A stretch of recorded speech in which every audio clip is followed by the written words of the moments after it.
Assalamualaikum warahmatullahi wabarakatuh. Perkenalkan, nama saya Atika Apriani. Saya dari kelas akuntansi AK101. Di sini saya akan melakukan tugas presentasi untuk mata kuliah Matematika Ekonomi dan Bisnis dengan materi yang berjudul Aplikasi Fungsi Kuadrat. Sebelum kita masuk ke aplikasinya, di sini kita akan mengetahui definisi fungsi kuadrat ialah fungsi yang pangkat tertinggi dari variabelnya adalah pangkat 2. Pangkat 2 dalam persamaan kuadrat sesungguhnya dapat terletak baik pada variabel x maupun variabel y, bahkan pada variabel x, y jika ada. Untuk bentuk umum dalam fungsi kuadrat yaitu fx sama dengan ax kuadrat plus bx plus c, yang ada dua jenis. Dalam bentuk koordinat kartesius dapat dituliskan y sama dengan ax kuadrat plus bx plus c, dan dalam bentuk relasi fungsi fx sama dengan ax kuadrat plus bx plus c. Untuk a yaitu koefisien variabel x kuadrat dengan a bukan 0, dan B menyatakan koefisien X dari fungsi kuadrat, dan C menyatakan konstanta fungsi kuadrat. Berikut adalah contoh-contoh dari fungsi kuadrat. Yang pertama, fx sama dengan x kuadrat, y sama dengan min 2x kuadrat, fx sama dengan 2x kuadrat plus x, y sama dengan 7x kuadrat plus 2x plus 3, fx sama dengan 3x kuadrat plus 1, y sama dengan min 3x plus 3x plus 1. Dan untuk bentuk fungsi kuadrat yaitu ada bentuk parabola yang mana fungsi kuadrat ditentukan oleh nilai koefisien a dalam bentuk umum fx sama dengan ax kuadrat plus bx plus c, yaitu a kurang dari 0 sama dengan parabola membuka ke bawah atau a negatif, dan a yang lebih dari 0 merupakan kurva parabola membuka ke atas atau a positif. Bisa dilihat pada grafik gambar di samping. Dan contoh soalnya yang pertama, y sama dengan x kuadrat plus x min 3.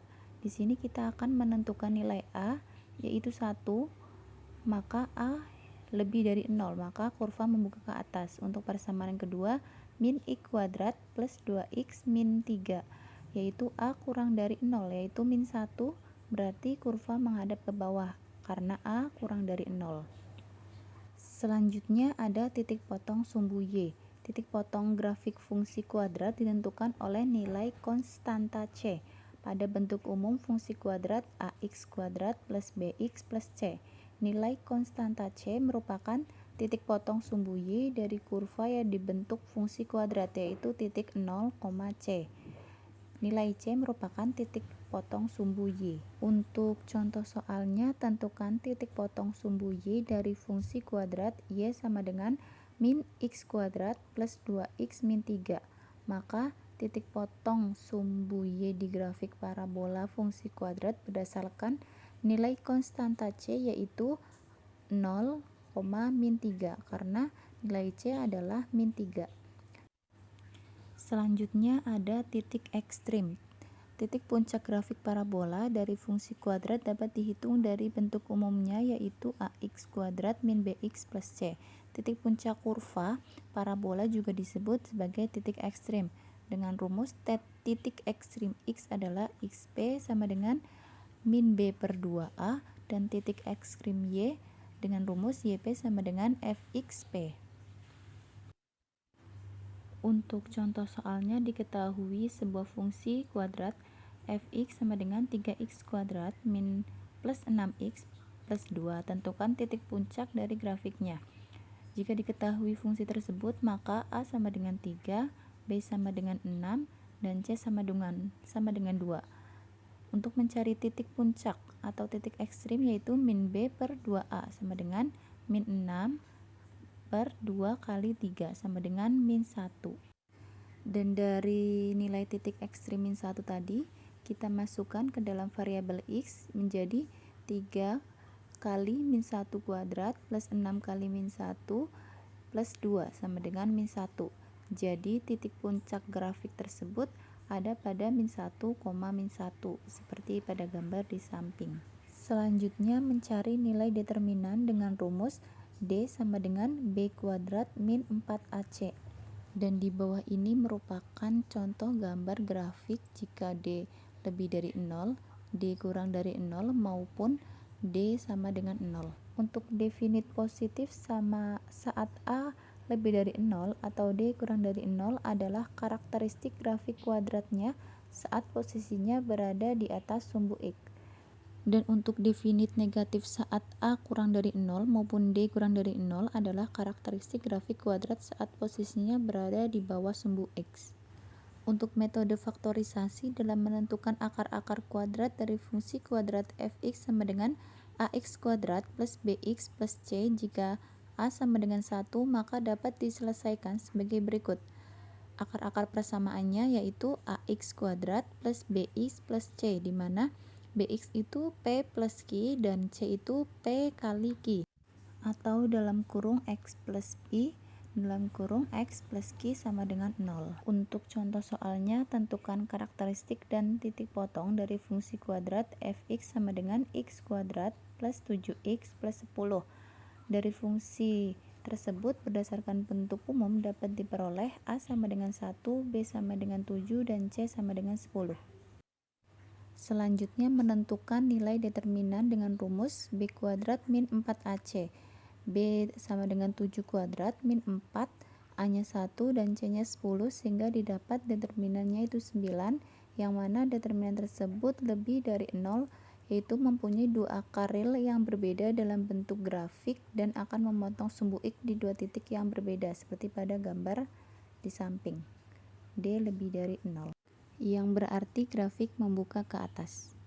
Langkah selanjutnya mencari titik potong sumbu X dari fungsi tersebut, X kuadrat plus 7X plus 10, yaitu X plus 5 dan X plus 2, karena 5 plus 2 sama dengan 7 dan 5 kali 2 sama dengan 10.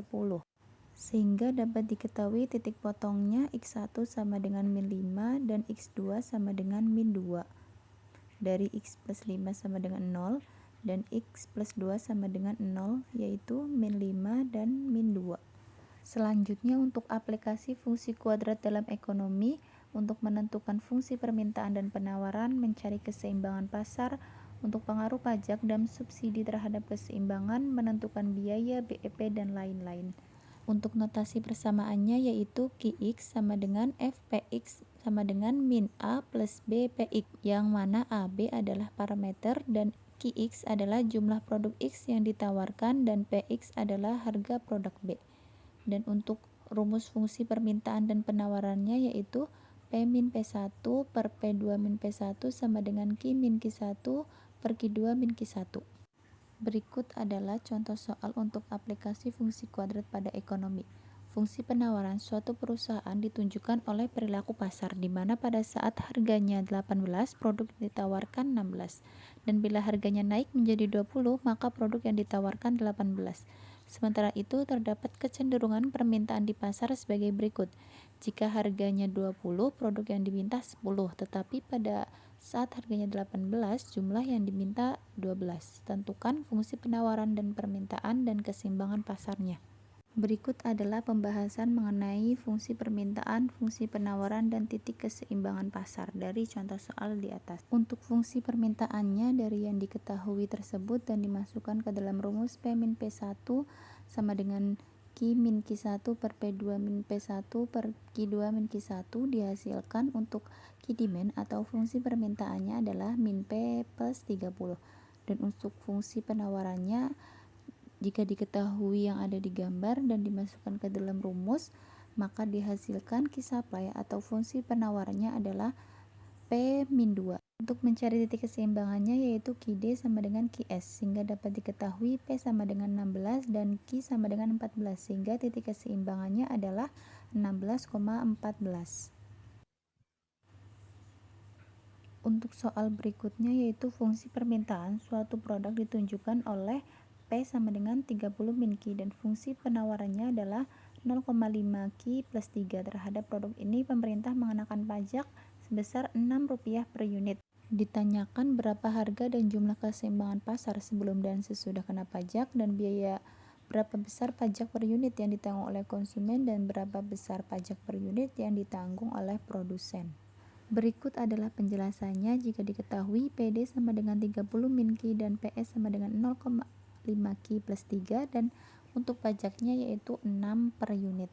Untuk mencari keseimbangan sebelum kena pajak yaitu PD sama dengan PS, sehingga didapat 18 untuk harga jumlah keseimbangan pasar sebelum kena pajak.